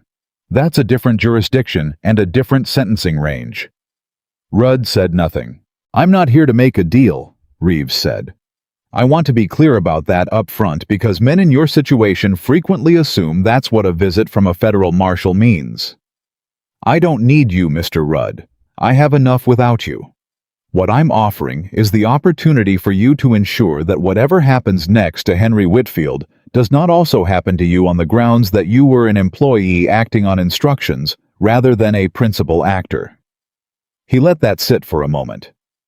That distinction matters considerably at sentencing. Rudd's jaw worked. I want a lawyer, he said. That is absolutely your right, Reeves said pleasantly. He stood. I'll have one arranged. It may take a day or two, given that you're in a small county with limited legal resources. He picked up his chair. In the meantime, consider what I've said.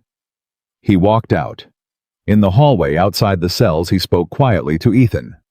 He'll talk, Reeves said. Give him 6 hours. How can you tell? Ethan asked. He looked at the floor when I mentioned the sentencing range, Reeves said. Men who are committed to silence look at you when you threaten them. Men who are doing the math look away. They walked back to the hotel. The sworn testimony session took 2 hours. Clara sat across from Reeves's court stenographer, a thin, bespectacled man named Howard, who wrote very fast and very small, and she talked. She talked about her mother's death and the summer in Abilene and the years that followed. She talked about finding the original deed in the Bible.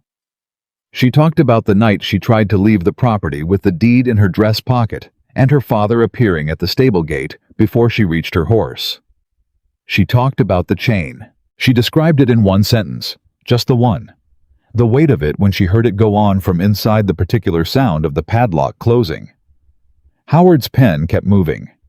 Ethan sat in the corner of the room and didn't say anything, and tried not to watch her too directly, because the account was hers and it deserved to be given without an audience. But he was there in case she needed the fact of another person's presence, and that was all he could offer, and it seemed like it was enough. When she was done, she signed the transcript pages one by one.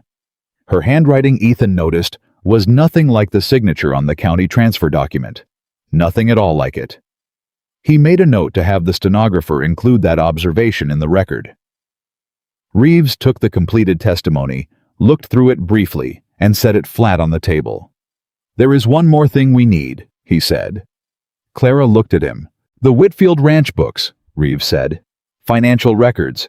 If your father has been systematically managing his finances in a way that treats your mother's land as a personal asset since 1879, loan collateral tax filings revenue records that establishes a 7-year pattern of deliberate fraud rather than a single opportunistic crime." He paused. "That's the difference between a man who made a serious mistake and a man who built his financial empire on a theft from his own child." Clara was very still. "The ranch books are kept in his study," she said. "Locked desk, bottom right drawer." "Is there any way to access them before he knows we're coming for them?" Reeves asked. "Not without going onto his property," Clara said. "And if he sees a federal marshal riding toward his gate, he'll destroy them before you reach the door." "That's why I wouldn't ride to the gate," Reeves said. "I'd send someone he wouldn't recognize as a threat, someone he might think was coming to negotiate." The room was quiet. Clara looked at Ethan. Ethan looked at Reeves. "You want me to go back to the ranch?" Ethan said. "I want you to go to the ranch and keep Henry Whitfield in conversation on his front porch for 20 minutes, Reeves said. "Long enough for me to approach the property from the east access road with the authority to enter the premises and secure the financial records under federal subpoena." He paused. "You've already spoken to the man. He knows you. He'll come out to deal with you personally rather than send someone. We've established that about his character. He can't help himself." "And if he figures out what's happening before the 20 minutes are up?" Ethan asked. "Then we have a situation," Reeves said simply. Ethan thought about it for exactly the length of time it took him to accept that he had already decided. "All right," he said. Clara grabbed his wrist. He looked at her. "Don't let him get you alone," she said. "He won't do anything in front of witnesses, but if he gets you around the back of the property with none of his men watching—" She stopped. "Just don't let him get you away from open ground." "I've dealt with men who make those calculations before," Ethan said. "Not this specific man," Clara said. "You haven't dealt with this specific man. He knows this land and every inch of what he can and cannot be seen doing on it." Her grip on his wrist was firm. "Promise me you stay in open ground." He held her gaze. "I promise," he said. Something released in her hand. She let go.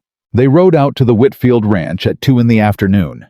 Ethan taking the main road, Reeves and a deputy circling wide to approach from the east. They had synchronized their watches. Ethan would knock on the front door at 2:40. Reeves would come over the east ridge at 2:45. 5 minutes. Just long enough for Whitfield's attention to be fixed on the man at his front door. The ranch gate was open when Ethan arrived. He rode through at a walk unhurried and tied his horse at the post in front of the main house the same way he had 3 days before. The yard was quiet. 2 ranch hands working near the barn stopped what they were doing and watched him. He knocked on the front door. A long moment. Then Henry Whitfield opened it himself. He looked at Ethan for a moment without speaking. Then he said, "You have an extraordinary amount of nerve." "I've been told that," Ethan said. "I'd like to talk. 5 minutes." "I have nothing to say to you." "I think you might once you hear what I'm offering." Ethan kept his voice measured. A conversation now on your own porch with your own men nearby seems considerably better than the alternative, which is a federal proceeding in Wichita with a public record attached. Whitfield studied him. Then he pushed the door open wider and stepped onto the porch. He did not invite Ethan inside, which was the correct instinct Ethan noted. The man was smart even when he was frightened. "Talk," Whitfield said.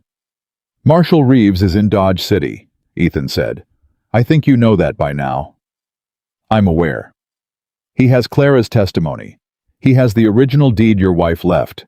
He has dated correspondence placing Clara in Abilene during the period when your notary claims she was present in his office." Ethan paused. "And he has Gerald Pruitt's written statement." Something went through Whitfield's face at that. Not visible to a casual observer, but Ethan had spent 9 years watching men receive information they didn't want. "Pruitt is confused," Whitfield said. "Pruitt is scared," Ethan said. "Those aren't the same thing. A confused man makes imprecise statements. A scared man makes very precise ones." He held Whitfield's gaze. "The question in front of you right now is not whether a federal case can be built. It's whether you have any interest in how it gets built, whether there's a version of this where you exercise some control over the narrative, or whether you'd prefer to let the narrative be built entirely by other people." Whitfield's eyes had gone very still. "You're offering me something," he said, slow, careful. "I'm describing options," Ethan said. "What you do with the description is your business." It was not a genuine offer. There was nothing to offer. But Whitfield didn't know that, and the suggestion of control of a negotiated outcome was exactly the kind of hook that a man who had spent his entire life believing he could manage every situation would reach for. He reached for it. "What would cooperation look like?" Whitfield asked.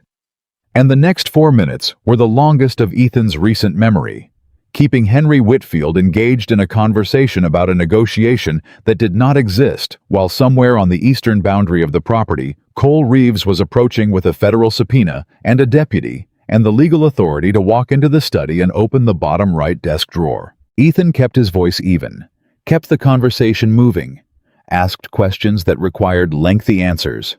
Let Whitfield talk, because powerful men always believed that talking was the same as controlling. And the longer he talked, the longer Ethan needed to hold his position on the front porch with clear sightlines in every direction. At 2:52, a ranch hand came around the side of the house at a run. He was young and he was out of breath, and he was looking at Whitfield with the expression of someone delivering news they know is going to be received badly. "Mr. Whitfield," the hand said, "there's a federal marshal came in through the East Road. He's in the study." Whitfield went very still. Then he looked at Ethan. The calculation in his eyes lasted perhaps 3 seconds. Then something behind them shuddered. Not broke, not cracked, but deliberately closed. The way a man closes a door on a room, he's decided to pretend doesn't exist. "I want a lawyer," Whitfield said. Very quietly, very controlled. "That is absolutely your right," Ethan said. Whitfield walked past him and into the house. Ethan stood on the porch. From inside, he heard Reeves's voice, measured, formal, entirely at ease. He heard the sound of a drawer opening, papers being moved, the efficient, unhurried sounds of a man doing his job. Reeves came out onto the porch 12 minutes later with a ledger under one arm and 3 bound folders under the other. His deputy was behind him with 2 more folders. "Financial records going back to 1879, Reeves said, just as she described. "What's in them?" Ethan asked. "Everything," Reeves said. 7 years of managing 340 acres he didn't legally own. Loan documents listing the property as collateral, tax filings, contracts with buyers for timber rights and grazing access. He paused. He's been selling rights to land that belonged to his daughter for 7 years. The number landed somewhere in Ethan's chest. 7 years. Clara had been 12 years old in 1876 when her mother was still alive, 16 when Eleanor died, 19 now. Her entire adolescence had been lived in the shadow of a theft she didn't know the full shape of until she found a deed in a Bible. "He's going to claim he didn't understand the legal status of the transfer," Ethan said. He can claim whatever he likes, Reeves said. A man who puts a forged transfer document in front of a bought notary and then spends 7 years treating the resulting fraudulent title as a financial asset has demonstrated he understood exactly what he was doing. He looked at Ethan. This isn't going to be a complicated case. It's going to be a well-documented one. They rode back to Dodge City. When Ethan walked into Mrs. Aldridge's kitchen, Clara was standing at the window. She turned when she heard the door. She looked at his face, and then at Reeves, and at the ledger under his arm, and she understood before anyone said a word. He was using the land, she said. Not a question. Selling rights, using it as collateral. Yes, Reeves said. She was quiet for a moment. How much? She asked. Reeves set the ledger on the table and opened it to the first page. Clara sat down and began to read. She read for a long time without speaking. The kitchen was very quiet. Mrs. Aldridge had one hand pressed flat on the tabletop, watching Clara's face. When Clara finally looked up, her expression was something that had no simple name, grief and fury, and something resolute, and something very close to the absolute end of a long kind of suffering. He used my mother's land to build everything, she said. The new barn, the south pasture fencing, the loan he took out in 1881 to buy the Callaway cattle, all of it, all on the back of land that was mine. Yes, Reeves said. And the income from the grazing rights he sold to the Miller family, Clara said. And the timber contract, all of it. Yes. She closed the ledger. She placed her hands flat on top of it. He built his prosperity on a document he paid a man $40 to lie about, she said. And he put me in a stable when I tried to stop him. Clara, Mrs. Aldridge said softly. No, Clara said, and her voice was very steady. I need to say it plainly. I need to hear it said plainly in a room with witnesses. She looked at Reeves.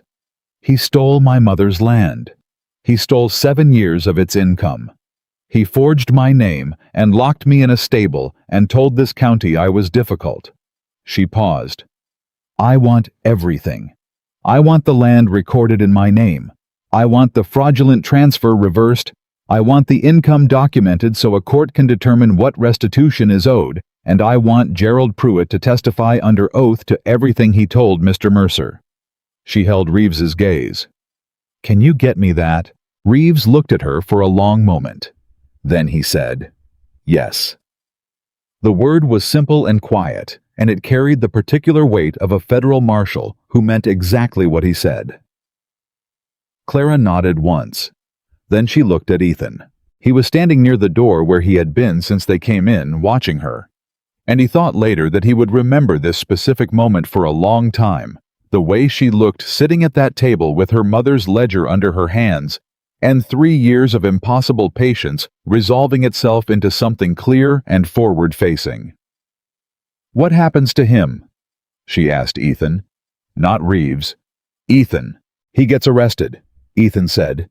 Charged. Tried. He paused. The land gets frozen under federal injunction while the case is active, which means he can't sell it or leverage it any further. And at the end of it, he looked at her steadily.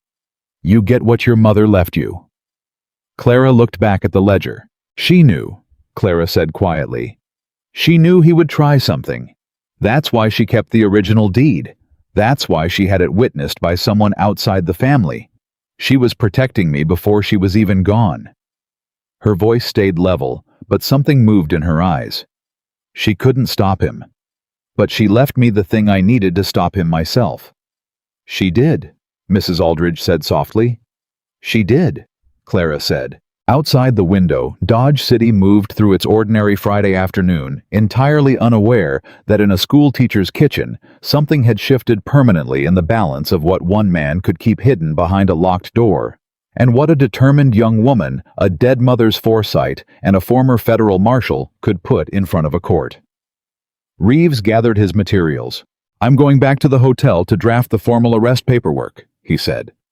By tomorrow morning, Henry Whitfield will be remanded into federal custody. He paused at the door. Miss Whitfield, The next few weeks are going to be difficult.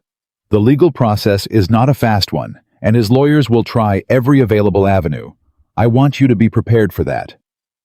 "I've been preparing for 3 years," Clara said. "I just didn't know for what exactly." Reeves almost smiled. Close to it, he left. The room settled into quiet. After a long moment, Clara looked at Ethan. "You kept your promise," she said. "Open ground." "I told you I would," he said. "People tell me things," she said. "It doesn't always mean they will." He looked at her for a moment. "I know," he said. Something passed between them that was not quite said and not quite unsaid. The kind of thing that forms in the particular conditions of two people having been through something difficult together. A mutual recognition that sits underneath ordinary words waiting. Mrs. Aldridge, with the tact of a woman who had seen enough of life to know when she was surplus, in a room stood up abruptly and announced she was going to see about supper and moved to the far side of the kitchen. Clara looked at the ledger, then at Ethan. "When this is over," she said carefully, "when the land is mine and the case is done, I don't know what comes next. I haven't let myself think past this moment for so long that I genuinely don't know what comes next." "That's all right," Ethan said. "You don't have to know tonight." "No," she said. "But I want you to know." She paused, chose the words. "I want you to know that whatever comes next, it starts from a different place than where I've been. It starts from the ground being solid." She held his gaze. "That matters. You helped make that happen." Ethan looked at her, and the thing he felt was complicated and clear-edged, and not something he was prepared to name in Mrs. Aldridge's kitchen with a federal arrest happening across town. But it was there, and he suspected Clara knew it was there, and that was perhaps enough for tonight. "Get some rest," he said.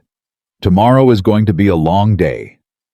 "Tomorrow," Clara said, "my father gets arrested." She said it simply, like a fact, like something that was already true and just needed tomorrow to confirm it. And from the way she said it, clear and level and without a single tremor of doubt, Ethan believed her absolutely. The morning Henry Whitfield was arrested, the sky over Dodge City was cloudless and pale, and the air carried the particular stillness of a day that does not yet know what it will contain. Ethan was up before dawn. He sat at the small table in his hotel room with a cup of coffee that had gone cold, and thought about nothing in particular, which was the way he had always processed the night before, something significant by emptying out by making room. 9 years as a federal marshal had taught him that the days that mattered most required the least amount of thinking ahead of time. You did the preparation, and then you let the day come. He was dressed and on Front Street by 7. Reeves met him at the hotel entrance with the arrest papers in a leather folder under his arm, and the same unhurried quality he brought to everything, the specific calm of a man who had done this enough times that the weight of it no longer surprised him. "You don't have to be there," Reeves said.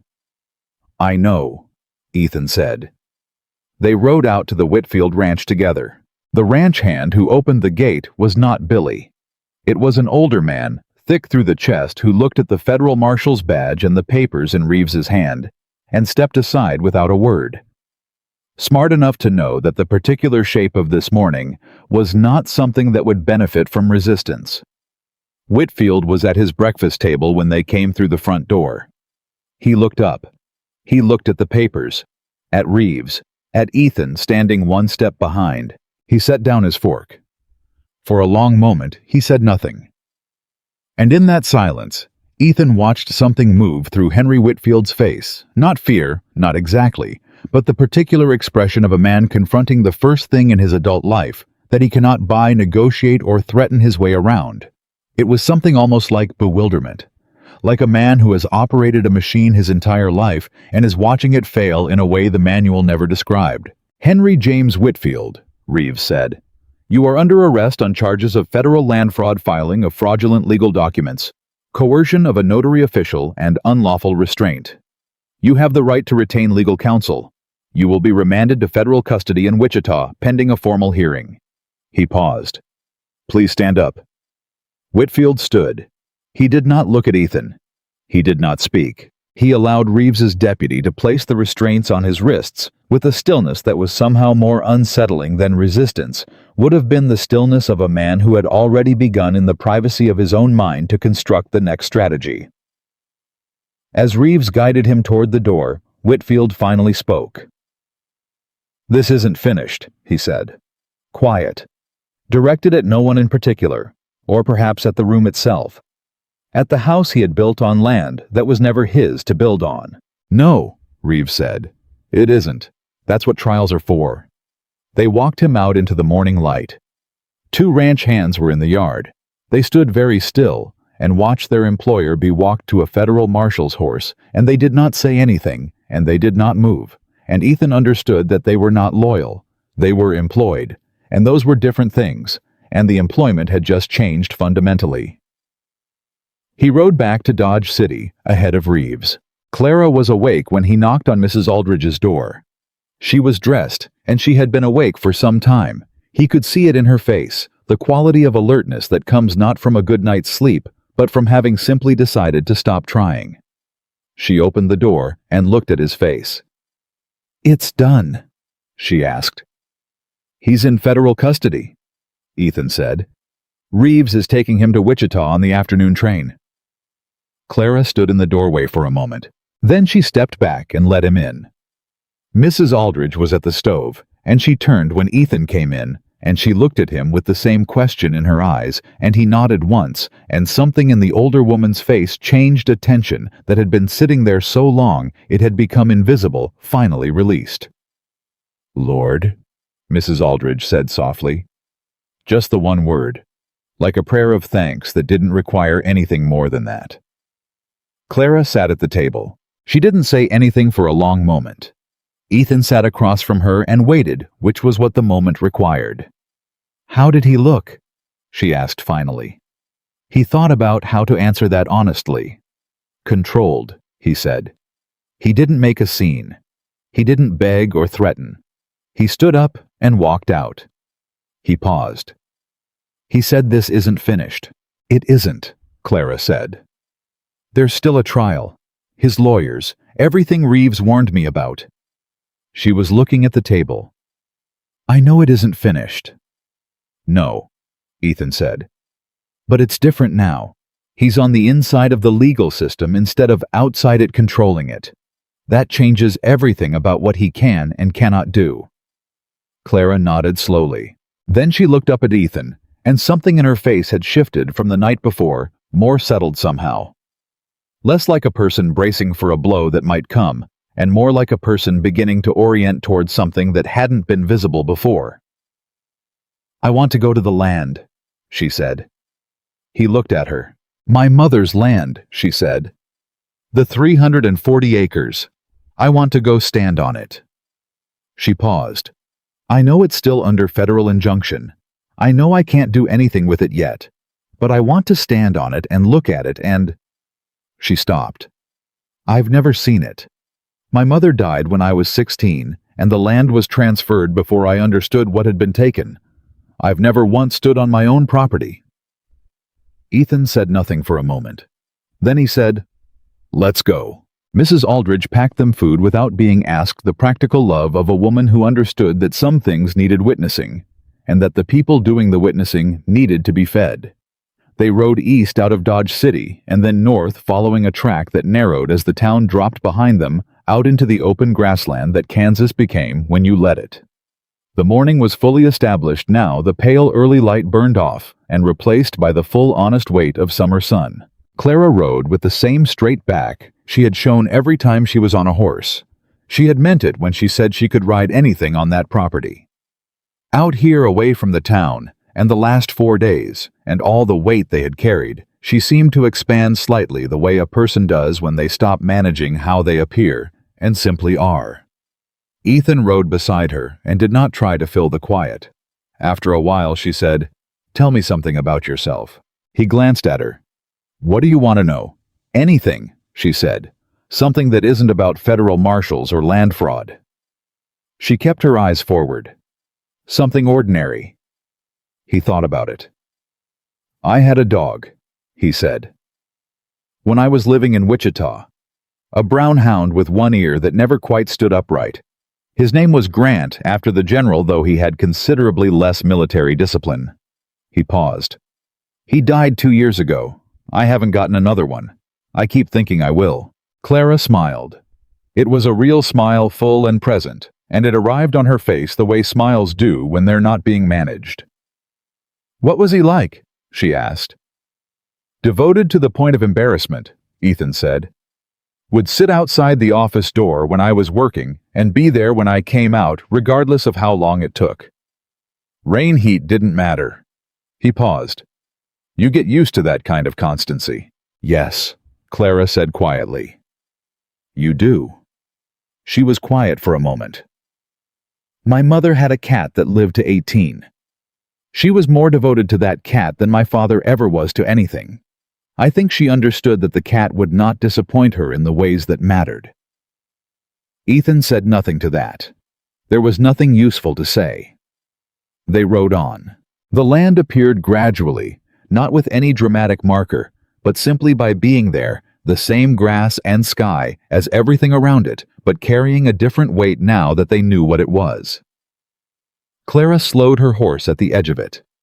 She sat there for a long moment. Then she dismounted. She walked onto it the way you walk onto something you are not entirely sure will hold you carefully. And then when it held with more certainty, and then she stopped, and she stood there in the middle of her mother's land, with the summer wind moving through the grass around her, and the enormous Kansas sky overhead, and she tilted her face up. Ethan stayed with the horses. He watched her without watching the way you give someone privacy, even when you're 10 feet away. After a while she turned around. Her eyes were wet, but she was not crying. The wetness was simply there the way moisture appears on glass, sometimes without drama, a natural consequence of some internal change in temperature. "She would have loved this," Clara said. "To see me here, she would have absolutely loved it." "I think she did everything she could to make sure you'd get here," Ethan said. "She did," Clara said. "She did everything she could within the world she had access to, which wasn't much." A pause. "I used to be angry at her. When I was younger and the situation was at its worst, I used to think, why didn't she do more? Why didn't she fight harder? Why did she stay?" She looked at the ground under her feet. "I understand it better now. She was doing what most women in her position did, surviving within the only options available. And the one thing she could do that no one could take from her, she did. She put my name on a piece of paper and hid it where he wouldn't look and had a friend witness it." She looked up. "That piece of paper is why I'm standing here." "Yes," Ethan said. "And you," she said. "You're why I'm standing here too. Don't dismiss that." He started to say something that would have minimized it, and she looked at him with an expression that made it clear she knew he was about to do exactly that, and she wasn't going to allow it. "You broke a chain," she said. "You didn't know me. You had no reason to. You came to buy a horse and you broke a chain, and you did not walk away when walking away would have been the easier and safer thing to do." She held his gaze. "That matters. It matters to me. And I am going to say so plainly because I have spent 3 years in a house where plain speech was treated as a danger, and I have decided I am done managing what I say to accommodate what powerful people prefer to hear." Ethan looked at her. Standing on her mother's land in the full sun, with the wind moving around her, and her chin set at that particular angle, she was the most precisely herself he had seen her yet. All the compression of those days in the stable, all the careful management of the days that followed, gone. This was what was underneath. This had been underneath all along. "It matters to me too," he said. And he meant it without quite being ready to say more than that, and she seemed to understand that because she nodded once and let it be what it was. They stayed on the land for the better part of an hour. Clara walked it. Not all of it, 340 acres, was more than an hour's walking, but the near portion of it, the part she could cover on foot, while Ethan stayed back and let her have it. He watched her move through the grass with the particular purposefulness of someone who is learning the shape of something that belongs to them. On the ride back to town, she was quieter but differently quiet than before. Not compressed, just full. Reeves was at the hotel when they returned, completing the documentation for the Wichita transfer. He looked up when they came in. "Good timing," he said. "I need Clara's signature on the federal witness acknowledgement form, and I have information about the Pruitt situation." Clara sat down across from him. "Pruitt," she said. "He came to the hotel this morning," Reeves said, "voluntarily, with his own written account expanded from what he gave Mercer 2 days ago. He named Whitfield explicitly, provided dates, amounts, and a description of the conversation in which Whitfield instructed him to notarize the document." Reeves paused. "He is formally cooperating with the federal investigation." "What does that mean for him?" Clara asked. "It means he will likely avoid prison," Reeves said. "He'll lose his notary certification. He may face civil liability, but the criminal exposure," he paused, "is significantly reduced by voluntary cooperation." Clara considered this. "I don't care about Pruitt," she said finally.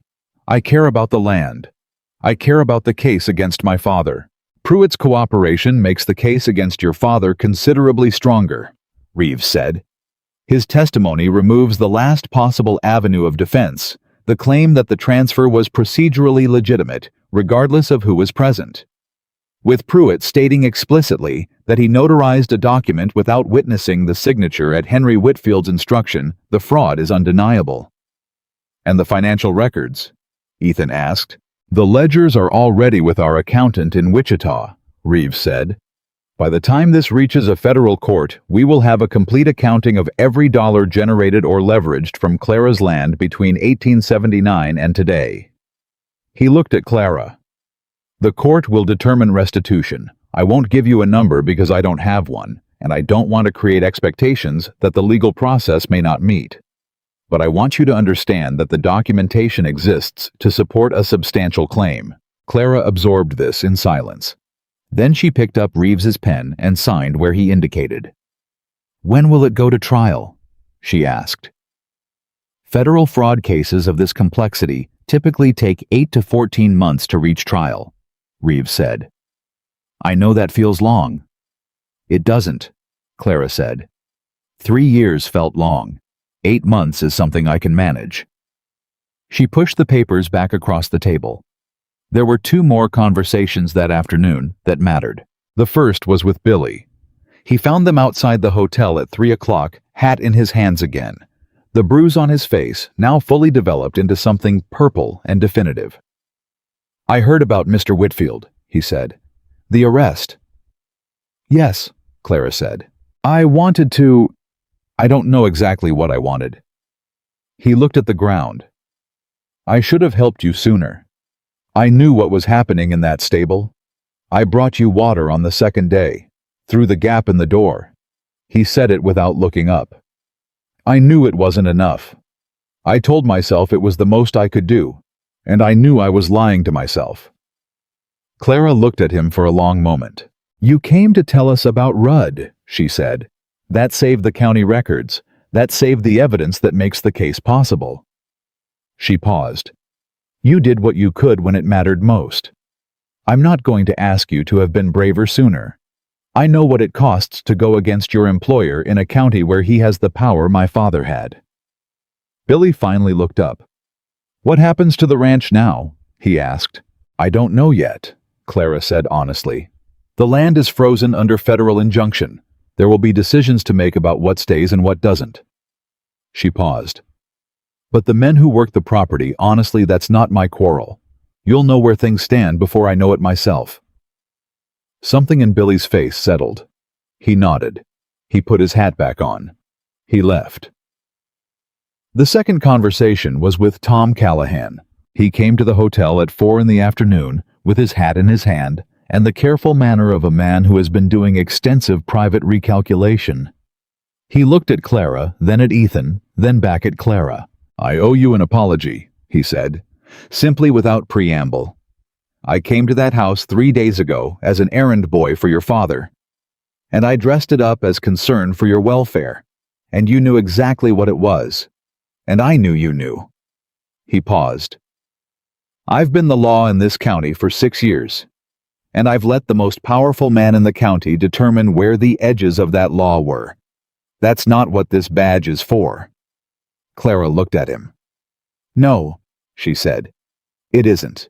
I'm going to cooperate fully with Marshal Reeves's inquiry," Callahan said. "Whatever information I have about Whitfield's activities in this county, I'll provide." He paused.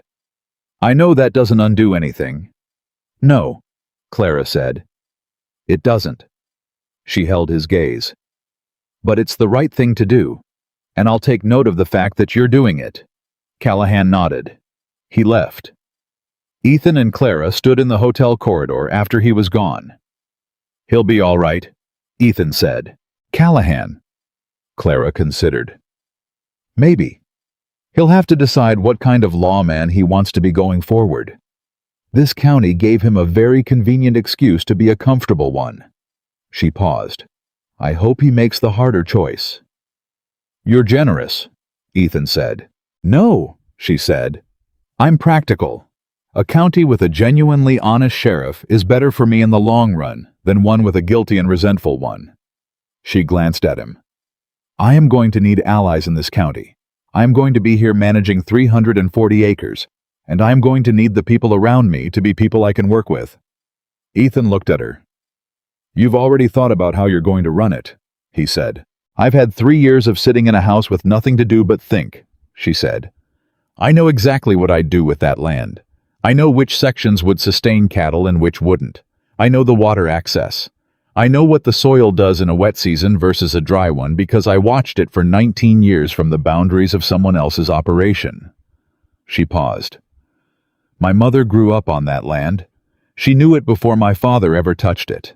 And she talked to me about it every chance she got, because I think she understood somewhere that she was teaching me something I would need." Something shifted in Ethan's understanding of Clara Whitfield in that moment, not a new understanding, but a deepening of the one he already had.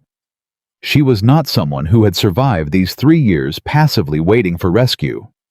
She had been building internally in the only space available to her, her own mind. The knowledge was there complete and detailed, and waiting for a circumstance in which it could be used. Her mother had given her the land, but Clara had given herself the capability to stand on it. Reeves left on the 4:30 train to Wichita with Henry Whitfield in federal custody, the ledgers, the testimony, and Pruitt's expanded cooperation statement. Ethan and Clara stood on the platform as the train pulled out. There was a quality to that moment. The departing train, the easing of held breath, the particular silence that follows the resolution of something that has been pressing on everything for days, that Ethan recognized as the kind of moment that asked something of the people inside it. "What will you do now?" Clara asked. "I should move on," he said. "I came to Dodge City to buy a horse. I have not bought a horse." She almost laughed. "Almost. There are horses available at the Whitfield Ranch," she said. "Under federal injunction, but I'm sure the federal marshal would authorize the sale of one horse to a legitimate buyer." "I'll look into it," he said. She was quiet for a moment. Then she said, "I meant what I said this morning, on the land." "I know," he said. "I don't know exactly what comes next," she said, "for any of this, for me. But whatever it is," she paused, "I'd like it if whatever it is didn't require you to immediately ride in the opposite direction." He looked at her. 19 years old, standing on a train platform in the full late afternoon sun with her mother's land in a federal hold and her father in a marshal's custody and 8 months of legal process ahead of her and the entire rest of her life waiting past that, she said it with the same directness she brought to everything, clear-eyed and without performance. "I'm not in a hurry," Ethan said. "The horse trading business doesn't have a particularly rigid schedule." The corner of her mouth moved. "No," she said. "I don't suppose it does."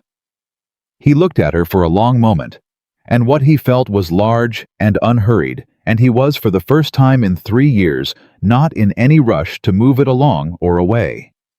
"Besides," he said, "I still haven't met a lawyer I trust to advise you properly on the property title resolution. I have some experience with federal land law that might be relevant." "Is that right?" Clara said. "It is," he said.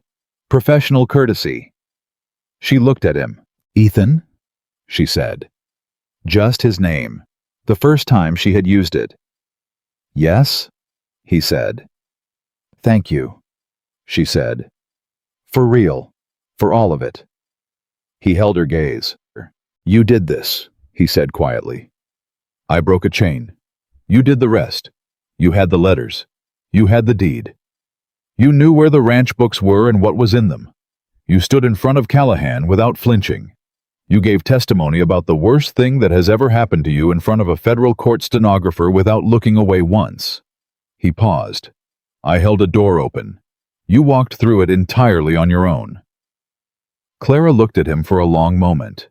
Her eyes were bright. She did not cry.